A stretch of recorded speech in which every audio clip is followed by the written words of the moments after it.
American 11, are you trying to call? The cockpit is not answering their phone.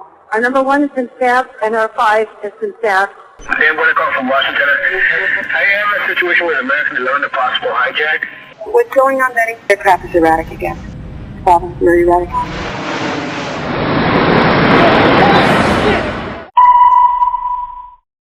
Betty, talk to me. Betty, are you there? Betty? Betty? The plane just What? The 737? What? Like the World Trade Who are you Center. talking to? Oh, God. Oh, my God. United 175, New York. We have some problems over here right now. We might have a hijack over here, 2 of them. Jules, this is Ryan.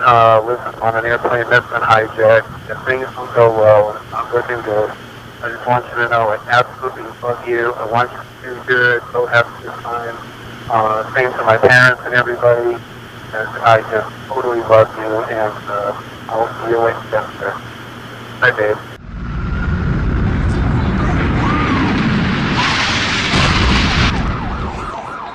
What are those people going to do? All the elevators are blocked out. Oh my God. So both towers are now. Okay, I got an aircraft 6 miles east of the White House.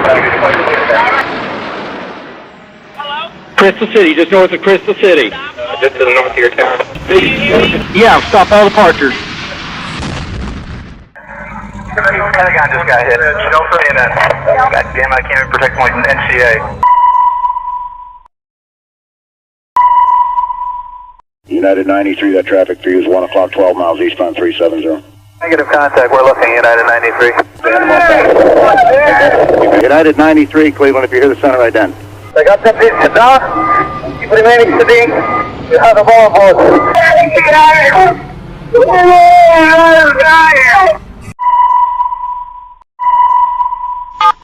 Tuesday, 9:47 a.m. Hi, baby. Baby, you have to listen to me carefully. I'm on a plane that's been hijacked. I'm on the plane. I'm calling from the plane. I want to tell you I love you. Please tell my children that I love them very much. And I'm so sorry, babe. I hope to be able to see your face again, baby. I love you. Bye. We're 56865. We have, I believe it is a Boeing 757. Can you see him up there, sir? That's confirmed. It looks like he's rocking his wings. Roger. He's rocking back and forth. We're 56865. I advise you stay away from that aircraft. Go north as fast as you can. United 93, have you got information on that yet? Yeah, he's down. He's down? Yes. When did he land? He did not land. Oh, he's down? Yes, Down? somewhere up northeast of Camp David. Sean, it's me. I just want to let you know I love you, and I'm stuck in this building in New York. There's lots of smoke, and I just wanted you to know that I love you always. At number 2 World Trade Center, right. Lady was stewardess in this office. We're not ready to die, but it's getting bad.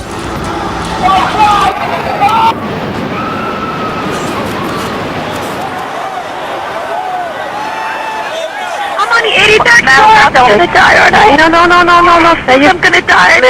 Liv, say your prayers. God. We're gonna think positive because you gotta help each other get off the floor. I'm Now, gonna die. A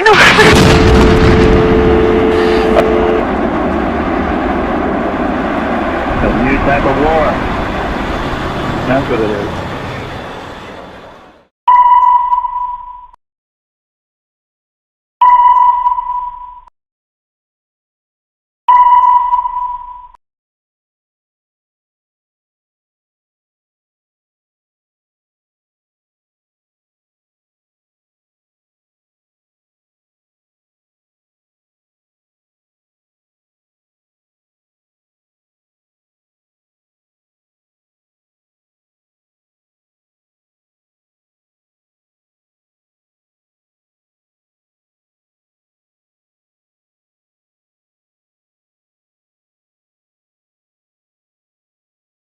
Welcome, and thanks for listening to our first installment of One Street at a Time. I'm your host, Natalie Allen, and my co-host for this episode is John Davis. On this first episode, we are going to discuss a pivotal day in U.S. American history, the terrorist attacks on Tuesday, September 11, 2001. Roger Ham, one of the chiefs from the LAPD at the time of the attacks, will be joining us, and we will be talking to him about his experience on 9/11.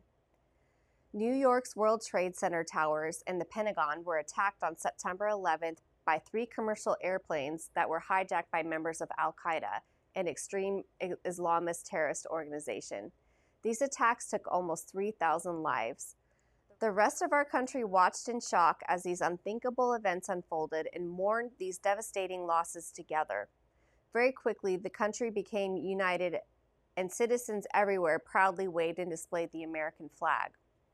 Out of these horrific attacks, we had a renewed sense of patriotism for our country and were willing to do whatever it took to protect our beloved land. Chief down in Huntington Beach, and they said we could hire somebody and teach them to be a cop, but we can't teach them to be an engineer, a computer scientist, or somebody that could automate the police and fire departments.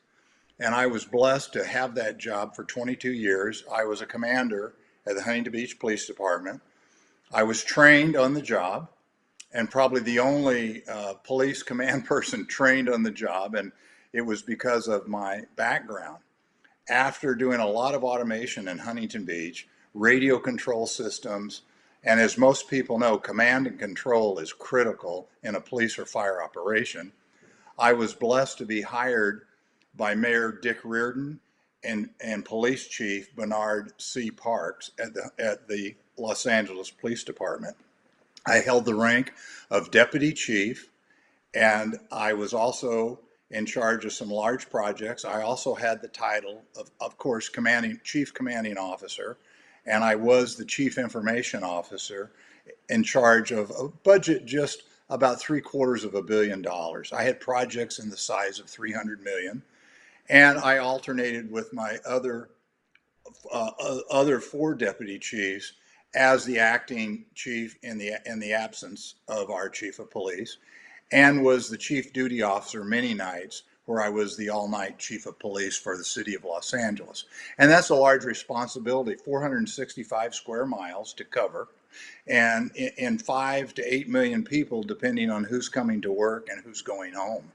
So it was a very big job, and I just happened to be around going to work on September 11th, and it is still very raw today of how that took place. And being able to be a part of the LAPD, and many people don't know the complexities that have to take place when you have a large public safety operation. I got notified by my wife, actually, that a plane had flown into the World Trade Center. But if anybody had been back there, those buildings are 110 stories tall. The restaurant on top, you could sit in the restaurant, which I have, and look out the window and see planes flying below you, private planes. So I thought it was a private plane crash. And I told my wife, I said, oh, they'll take care of it. It'll be like an auto wreck. They'll pick the wreckage up off of Bailey Street or one of the streets back there, and it'll be fine. And then shortly, she calls back and says, you won't believe it. It's a big plane, and the second tower has just been hit too. Well, immediately my police radio, I'm right now coming from Orange County. I'm on the Long Beach Freeway. My police radio goes off. My pager goes off. My cell phone starts ringing. And it's the command staff that works for me, and they're all driving. We're in city cars, and they said, Chief, how long is it going to take you to get here? And I said, I'm in the carpool lane with a red light on. I'm trying to get around cars. I'm trying to get there, and I get into the city hall, go down 4 floors below ground into our emergency operations center. I grab my captain, a lieutenant, and a couple of key dispatch personnel, and we open the command center. And we open it, and we got the emergency operations center going. And I guess the fear of the unknown is the fear of the unknown. You don't know what you're doing. You know that you've got limited information. You know something's wrong, and you don't know if LA's next. And we don't know if LA's next. We did know that shortly after that, the Pentagon had gotten hit. We did know that Flight 93 United had been commandeered and plowed and was plowing upside down in a field in Pennsylvania. What we didn't know was at the same time, between 8:46 and 9:03 a.m., when the second plane hit, we knew that Los Angeles was a target. We had been trained that it was a target. And Khalid, one of the masterminds, Mohammed, had talked to Osama bin Laden, and he wanted it an East Coast, West Coast attack. And I would think you'd want to attack San Francisco. Well, we got an intercept that said they wanted to attack the U.S. Bank building, which is a 73-story building in Los Angeles. It's currently still there. It's over, I believe it's off of, I believe it's 633, I think it's 5th Street. And it was, you know, a prime target, over 1,000 feet tall, the second largest building, I believe, today in LA, and it was right up there as a prime target. So we had to make some fast decisions. And I always say, in public safety, success is measured in seconds, whether apprehending a criminal or saving a life. Seconds make the difference. If you're laying on the floor, clutching your chest, waiting for the paramedics because you're having a heart attack, or you're at home, or you're not at home and your wife and baby are there, when a burglar is breaking in the back door and they're on the phone to 911, it's seconds that count, not minutes, seconds, because that may be all we have. And so we were blessed that we had a trained team of professionals. And immediately we called a citywide TAC alert, which means we held all of night shift over, brought all of day shift officers on, and then told the afternoon shift to come in early.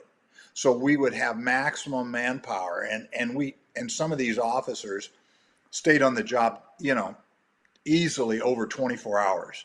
And some of them went and slept at the station and got up and served the next shift. So we didn't leave. I didn't leave the center. I left for a short time to get a change of clothes, but I was down there for over 48 hours straight in that operations center.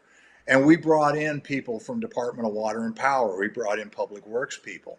But in the middle of all the commotion, our mayor at the time was James Hahn, and he was recently elected, and he was back in Washington, D.C.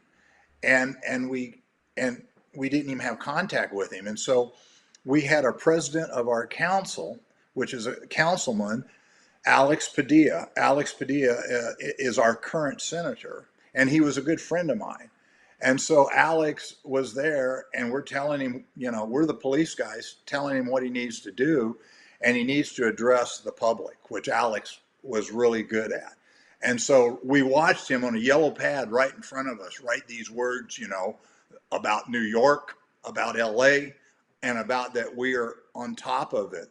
And in the middle of this, our mayor calls up and he wants to let a lot of civilian staff go home because he's afraid City Hall may be one of the buildings that's going to get attacked.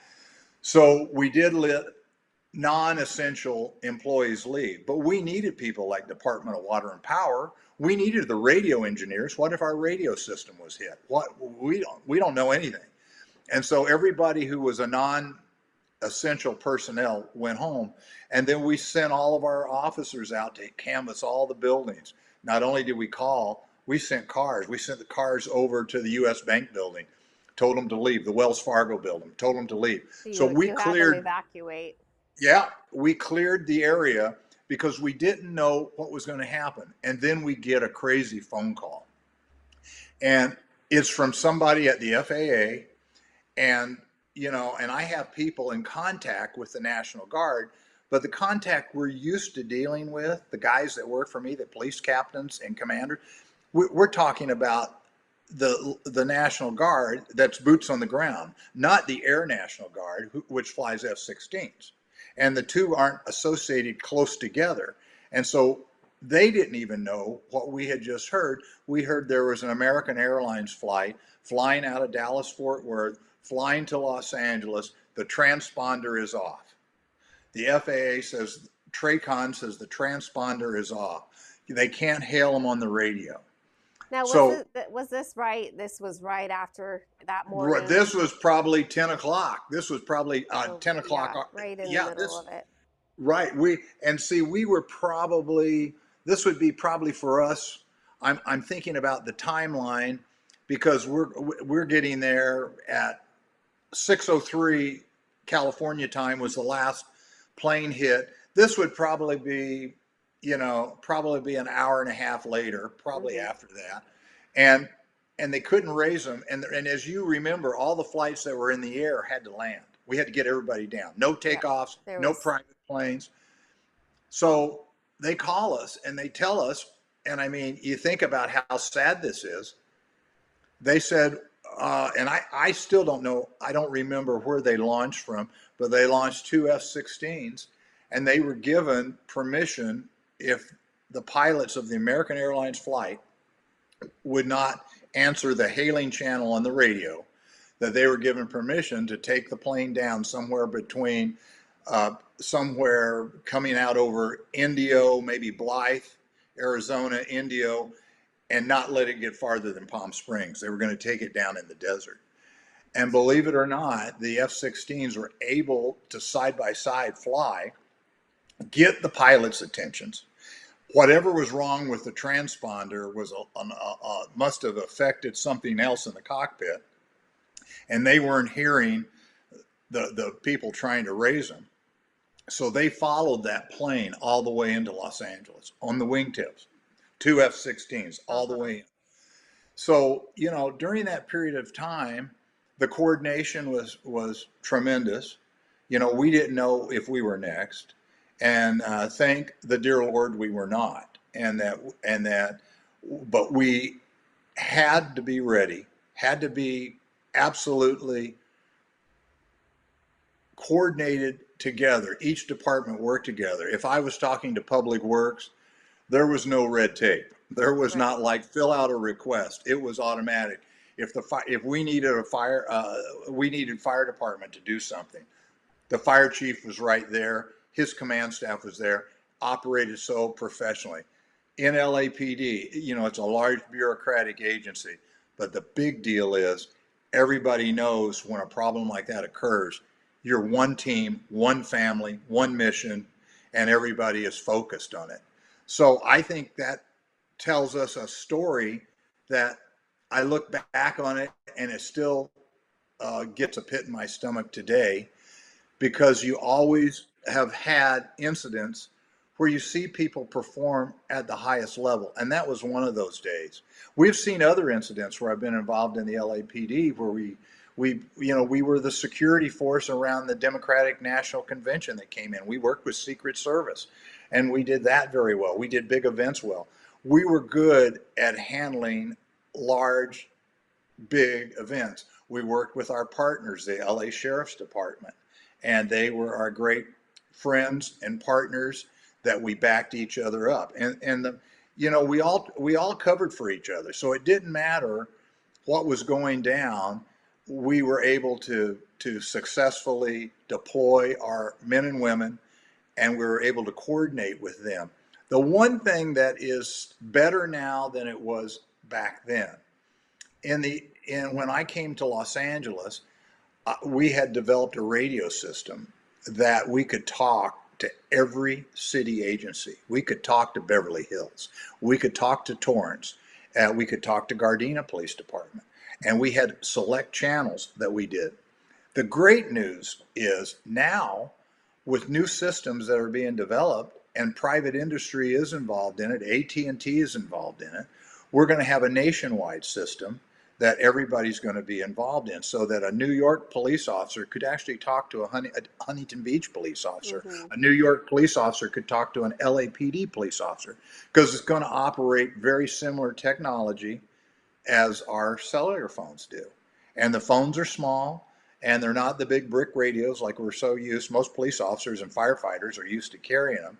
Now, they have to be ergonomically made so a firefighter can put them in his turnout jacket and not have a technical problem. But at the same time, the technology is being put together where we can communicate together and that we can coordinate our efforts.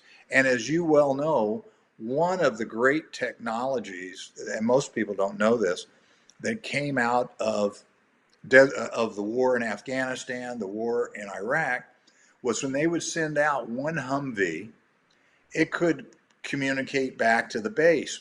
Well, if you had two, you had twice the bandwidth. Well, what you found is the more troops that had this radio equipment built into their Humvees, the more you got out there, you established a huge, powerful network. So, John, what was your experience that day? And did you know that all of this was going on with the U.S. Bank building and the potential airplane that didn't have the transponder that was working? No. We only knew what took place in New York. And that was the information, that was, was given throughout the media and the radio that what took place in New York. It's very interesting because I think that probably the rest of the population of LA County would have the same sentiment, that they had no idea that all of that was going on. So again, it's pretty incredible that you guys were all able to team together so quickly and be able to handle this situation. It was very impressive. Yeah, it is really a team effort. It's and by the way, people on the team are very skilled. So I mean, you're not dealing with amateur people. They're very, very professionally trained. We do what we call tabletop exercises. We practice doing this. We have management training where we get involved in things that we need to know how to do. And like we do, just the fire department does a similar kind of training, but we train all of our officers out in our training center called the EVOC Center, driving, shooting, all the skills. But in these kind of situations, it's all hands on deck. There's everybody's important, and these kind of events, we later, if you read the 9/11 Commission's report, one of the things that many people did not know was that Khalid Sheikh Mohammed had planned and was with Osama bin Laden planning to have 12 planes. Everybody thinks it was 4 or 5 or 6, 12.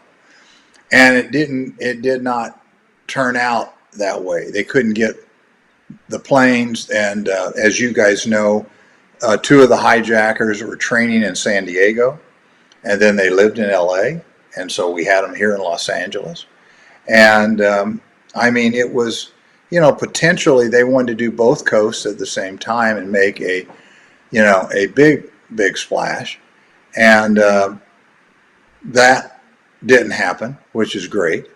But the horrendous nature of the New York and Pentagon in Pennsylvania was just more than anybody could ever imagine. And you think about it, freedom is not free. And the men and women who wear the uniforms, the men and women in the public safety arena, and the men and women in the protecting of the citizens is such an important, rewarding job. And that's why we encourage people that if they weren't having a career choice that they could think of, there's nothing more rewarding. And it's hard to say that today with a lot of the negativity, but being a Los Angeles police officer or being a Los Angeles firefighter is 2 of the best career jobs, and people really respect the work they do. It's like I used to say, I used to drive by, and I used to drive to my office and drive over across the bridge on 4th Street, and I would pull in, and as you know, part of that area is the Little Tokyo area, and pull in, and there would be a guy every morning, because I'd get in early, he's asleep on the bench with a blanket on him. And then I'd work late, and I would come by, and he'd be back on the bench, same bench, with the blanket on him. And I always told my staff, we serve the richest of the rich. That's the Spielbergs and the Hollywood Hills.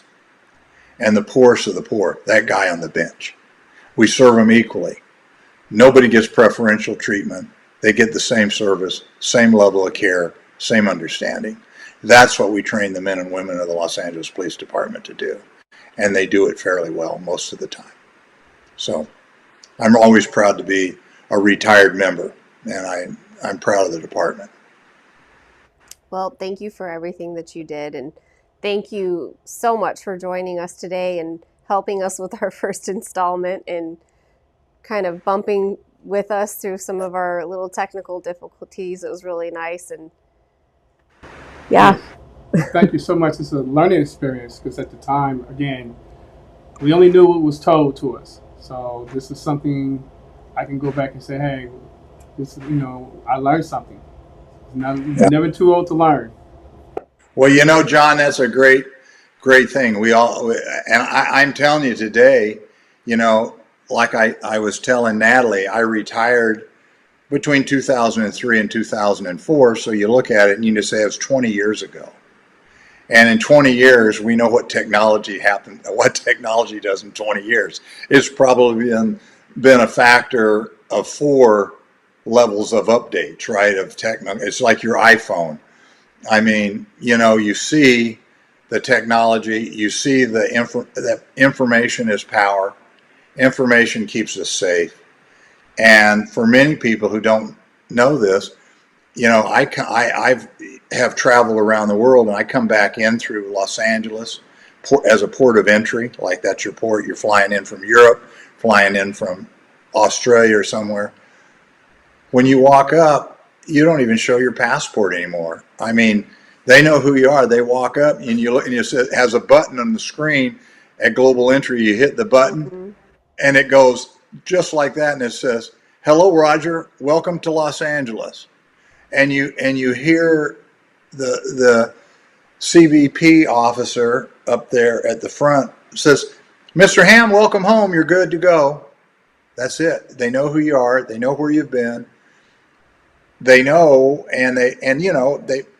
to be quite honest with you, they know where you're at in the airport. All the cameras pick you up and they track you, and they know that. But that information is power, especially if you're looking for a bad guy. It really helps if you're looking for a bad guy. And so things have really changed over 20 years, but still there's nothing like professional men and women working in public safety, whether it's police, fire, or paramedics. Yeah. They do the best jobs, and they do the hard work, and that's what makes America strong. So, well, thank you again for joining us. Maybe you could even join us on our next podcast for a little afterthought. Our next one, we are going to be, one of the interviews we're going to be doing is Nathan Hochman, who's going to be running for DA. And I think it would just kind of go hand in hand with what we've just talked about as far as the LAPD and them being good men. But I think that they could use a little extra support, or maybe say different support than what Gascon is currently providing. So it might be kind of interesting to touch base with you again. Well, Nathan is a good man, a good person, and I hope he gets elected to the post. And there's a number of former chiefs who have posted, Chief Bernard Parks, and I also think you might have Chief Michael Moore, who did work for me when I was down there. He was chief. I think there's been some posts that aren't too kind to the way the current DA runs Los Angeles and Los Angeles County. So this is going to be an exciting time to Los Angeles, because it needs a strong DA to enforce the laws. We enforce them, but we can't prosecute them. That's not our job. That's the problem, and that's why I say, I guess that's where the support comes from on the DA side for LAPD, for sheriff, for all the local agencies. So, and I will tell you this: in Orange County, we have Sheriff Barnes in Orange County, and I will tell you we have a strong DA in Orange County, and they've even put signs up. If you go down the 5 freeway, that says you're coming into Orange County, and what you do in LA, you will be in prison for a long time if you come in. And they do. I mean, they hold. There's no get out of jail free card, and so we're looking at that. And LA, when I was down there, LA was a very well run place, and we had DA Cooley, and we'd had a very long relationship with DAs that really upheld the law, and so the men and women of the Los Angeles Police Department appreciated that. And like we say, we tell people cops can make mistakes. We know that. They're human. But we say when you have the bad guys, and they're definitely been proven to be that way, you can't just turn around and let them out. You can't do it. Because then it really de-incentivizes the police to say, do I really want to jeopardize my life or safety making an arrest? And the morale is just down. And the morale is shot. Yeah, it's really bad. So that's where you come in, and that's where I say you bring the young people in. The academy puts them through. Many of our, just so you know, many of our officers are all college graduates. They're not. Everybody thinks no. And if they don't have a college degree, they work towards it while they're working. And many of them have master's degrees. So we have a force that is very intelligent and is very, very diverse. And we all, it's funny, it's a brotherhood and a sisterhood that we're all on the same team. And race or ethnicity does not matter at all. We're all on the same team. We bleed blue. We love the other people in blue. We love our other firefighters who are on the other side of us, many times in more danger than we are. So we love them, and that's what makes it a great city. Thanks for listening to our very first broadcast of One Street at a Time. Our goal is to provide interesting podcasts concerning issues that are important to the community. On our next podcast, we will be attending the Town Hall at Magic Johnson Park on September 27th. We will be interviewing Nathan Hochman, who is running for DA against George Gascon. We will also be interviewing Steve Williams, who is running for Congressman of the 43rd District. This podcast is sponsored by Williams Recycling, buyers of all scrap metal. Join us next time on One Street at a Time. I want you all to know it can't go any louder. I want you all to know that America today is on bended knee in prayer for the people whose lives were lost here, for the workers who work here, for the families who mourn. This nation stands with the good people of New York City and New Jersey and Connecticut as we mourn the loss of thousands of our citizens. I can hear you.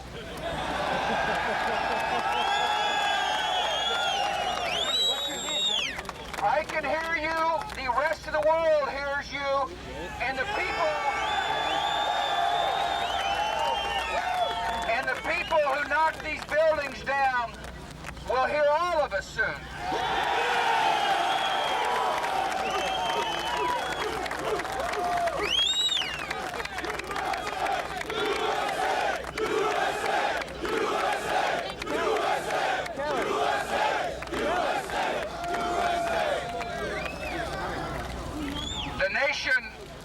The nation sends its love Harry, and compassion to everybody who is here. Thank you for your hard work. Thank you for making the nation proud. And may God bless America.